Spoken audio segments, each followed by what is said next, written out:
السلام عليكم على شباب. كما شفتوا من العنوان واش بصح تسربوا شي تراكات من الالبوم ديال ماد في الوقت اللي كان مازال ما عطيناش لا دات اكزاكت وقتاش غادي يخرج الالبوم، وفي وقت ماشي بعيد سينا كونطرا مع لابيل مادنس او بيليف وهذا الشيء تيطرح بزاف ديال التساؤلات. المهم خليكم مع جوج لي زيكستري ونرجعوا. ان شاء الله متشوش فيهم نو لوف. شحال من مرة قالوا ما غندير والو، صاحبي الله بوحدو اللي عارف. دواو فيك كانوا معاك، شكون اللي معاهم شكون اللي معاك، بصح ما كيحملوش بالحق ما كروش كاملين يكونوا بلاص.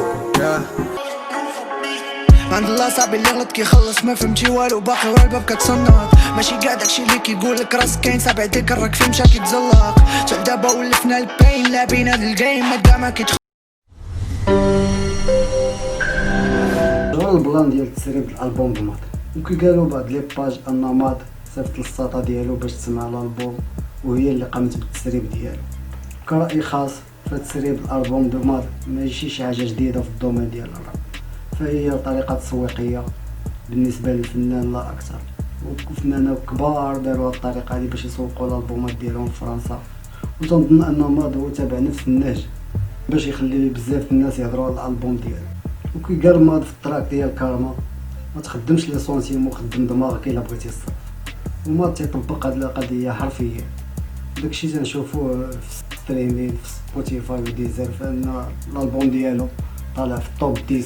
الا كان هادشي هذا ما غيكون غير الا نجاح ديال الطريقه التسويقيه اللي سوق بها الالبوم ديالو. ماد هو الاكس ممبر اكزاكتو اللي كان فيه هو وطاني، ومن بعد تفارقوا كل واحد تبع فيهم راضي بها ديريكسيون ارتستيك ديالو.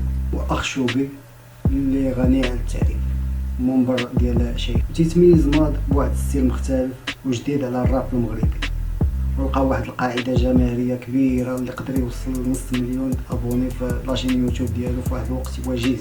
وكل تيسميه ماد ستيل ميوزيكال ديالو